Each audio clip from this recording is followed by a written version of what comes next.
Welcome back to another episode of The Good, The Bad, and The Hungee here on the Voice Wrestling Podcasting Network. Ow! Fred, I'm going to have to take an ambulance. I got to leave. You're going to have to take over the show. We're going to have to find a new co-host for the day. Okay. Lord. I'm Fred. We are doing bits because apparently AEW is now a bits promotion, I guess. Tyler, before we get into the show, I'm going to do a plug for us real quick. In the near future, I mentioned this on the last episode, of course, at the very tail end because I'm good at this.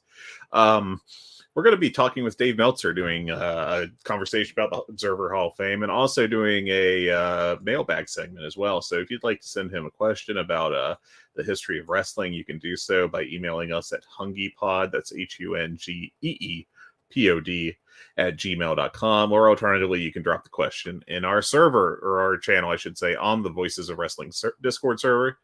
Just look for The Good, The Bad, and The Hungee under the VOW Podcast Network. Don't do fantasy booking questions. Those are dumb. But, I'm looking forward to that. Unlike, looking forward to talking about some of the matches on AEW Full Gear. Look at that transition. That was on November 18th, Saturday, 2 days ago, as we record this. Tyler. Don't worry, Fred. I am back. I would never let these listeners down. I am their scumbag. Well, as long as we have a scumbag, what else could we need? Tyler, what a show in so many different meanings of that phrase. I was very upset I had to buy the show because I have this way of streaming things, and the stream, there were two options. Neither of them were working, and I'm like, oh, crap, now I have to buy this show. And then the show happened, and it was like, what in the world? At least you put your money where your mouth is. I did, and we're going to talk about Mr. Tony Khan. And you know what? Let's just start there. Okay. Because I just read an article about this. And I had one drop on Sunday talking about it. I'm going to pull up the article, Fred, because I think that this is really important. Tony Khan at the beginning of All Elite Wrestling. And if you listen to my show a couple weeks ago where I buried the living hell out of Dynamite doing a solo episode, you would know and have heard this quote. So he said this in his media tour leading up to the first Double or Nothing. Wrestling fans have wanted and needed something different, authentic, and better for far too long. AEW is answering the call. AEW is about more than wrestling. It's about a movement fueled by wrestling fans who have been underserved and perhaps even disappointed by what the industry has produced in recent years. Tony Khan has become that guy. He has become the guy that he built a promotion to give an alternative to. As a booker and a presenter of professional wrestling, Tony Khan has become Vince McMahon. And it's incredibly frustrating and disheartening. And then he had the gall, the absolute fucking gall, Fred, to say this, which got us both really fired up. If people want to see a sports-based presentation in every match, there's 33 matches of the Continental Classic, so get ready. Strap in every Wednesday and Saturday. The same people who don't want to see any outside interference, I'm not bullshitting, I'm dead serious. If you don't want to see any outside interference, if you want to see straight wrestling as its very best in a great field, then put your money where your fucking mouth is. Tony, we've been putting our mouth where our money where our fucking mouths are since you started the promotion. We have been supporting this. There have been people who have been traveling to every pay-per-view. One of our own at Voice of Wrestling, Adam Berger, I believe has been to he went to 5 straight pay-per-views and he flew to every single one of them. Almost every year we have a get-together in Chicago as a site and we get a suite for All Out. We've gotten suites for Forbidden Door. And you want to tell us, the people who, we've been extra critical because we care and we love this promotion. You want to have the gall to look at us straight in the face with a dead serious expression and tell us to put our money where our fucking mouths are. Dude, what have we been doing the last 4 years? You absolute bozo. We've been doing everything that you've been saying. Here's the thing. You have changed the product in the last 8 months. You have brought in people who are more WWE brain. The exact promotion that you created this to be an alternative to. And you have let them infiltrate the booking with those practices. And that's why we're pissed. Because the heart of what AEW was, how you built this company, is gone. Yes, there's some remnants. You had a good pay-per-view. You had a Texas death match. That was fucking professional wrestling. And then you present us with MJF doing a spoof of 1980s Hulk Hogan that wasn't even good. If you would take out the entire storyline and you just have the match on itself was fine. All the bullshit leading up to it has led to the backlash. You lost the plot. And I don't think you're ever getting it back. Because it seems like this is what you actually think professional wrestling is. And god damn it, is it disheartening.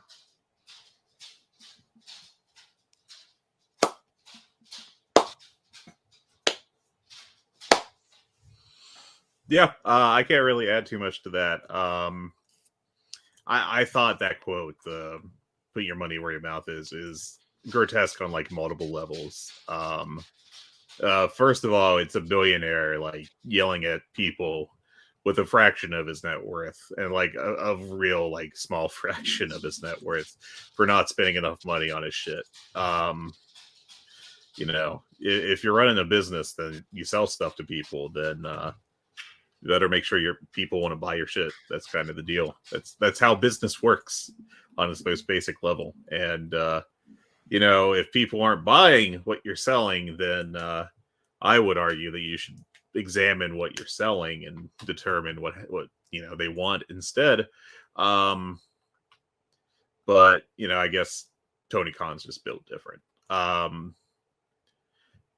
I actually just finished writing an article shortly before the show today about the business aspect of that statement. You kind of tackled the fan aspect, and I thought you did so very well, both in the article and just now.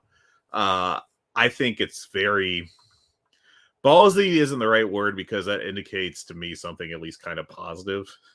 So I guess just stupid. I think it's just kind of stupid to do a rant about how fans are, you know, need to put their money where their mouths are, when you have rather openly adjusted your you know, the approach of your product, at least in the main event scene, which is always really what drives the business of any wrestling company, primarily.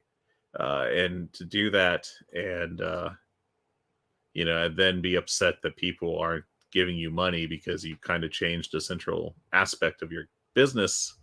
You know, it'd be like the CEO of Coke back in the 80s, when they did New Coke, getting on whatever platform he could back then and berating Coke drinkers for not liking the new soda.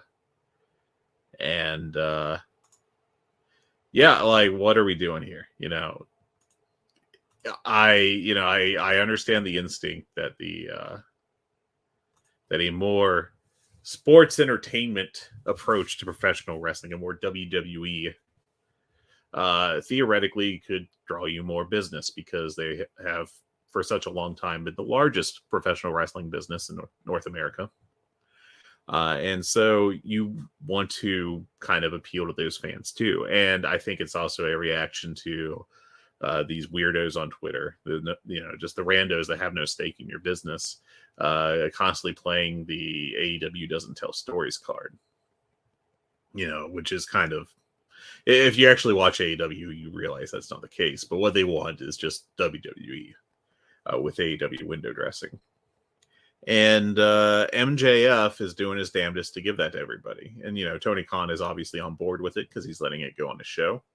And what have we had happen, Tyler, in terms of business for AEW? Because really, look, if you lose one fan, but you gain two, you know, you do that on a large enough scale, you've done the right thing.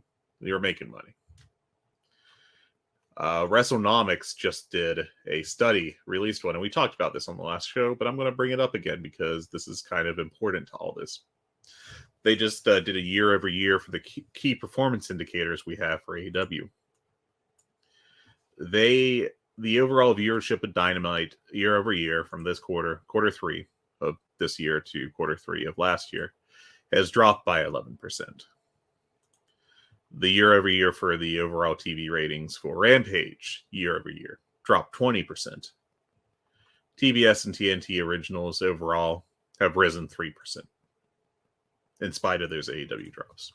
Well, what about the key demo? It's really the key demo that drives the value of TV shows like AEW. Well, year over year, they're down 14%. What about Rampage? Rampage is down year over year 19%. What about TBS and TNT? Maybe a bunch of younger people have just collectively stopped watching TBS and TNT's originals. That's down 2%. AEW is falling at a much steeper rate than the overall TV station. But what about tickets, Tyler? What about tickets? Let's talk about tickets, buddy. So ticket distribution for the average Dynamite year over year, that's down 4% too. So every metric that we have is falling off for AEW. But what's also concerning to me about Tony Khan's statement is not so much, well, it is the most offensive part and most ridiculous part was him yelling about how people need to put their money where their mouths are when addressing his own fans, his own customer base. But secondly, is that his entire statement centering around that, it wasn't talking about people not, buying into, these storylines, the Brochacho line, if you will, or Timeless Tony Storm, the two most aggressively sports entertainment storylines in AEW at this point in time. It's that he just yelled about people expecting no interference in their matches. Interference has been part of AEW since the beginning. Have people complain about that to some extent? Yeah, sure. But not nearly as much and not as recently as the sports entertainment aspects. The AEW fans have, a large chunk of them have been put off by MJF and Adam Cole and all that stuff. But Tony's up there yelling about, interference finishes. All right, buddy. That's kind of missing the forest for the trees. And MJF's favorite thing to talk about is ice cream flavors and how it's important to have all these different flavors. And he's trying to present a new flavor, but doesn't seem to address the fact that when he started presenting this new flavor with his main event mega push over the past half year at this point, ratings have gone down, attendance has gone down, heat has gone down. I don't know. I think it's great to present different flavors of ice cream, but if the crowd's telling you, if your fan base, your customer base is telling you that they don't like the ice cream flavor, maybe it's just me, but I'd listen to them.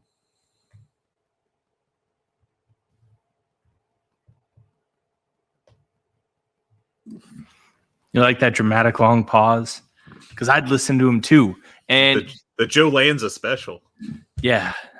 You know what? Sometimes you got to take from the best. But the big thing with the criticism that he should be listening to now, he should realize where the criticism is now coming from. It was from your biggest supporters, the people who believed in you the most, the people who praised the hell out of your product. They were the genesis of us making our own show about the company, Fred. Voices of Wrestling absolutely was a flag bearer for AEW, and not in a bad way, in a this is professional wrestling way, and it deserves this praise. Well, guess what? Now it deserves the same amount of criticism. And understanding and being able to parse it out, being able to see, hey, we're criticizing this product now.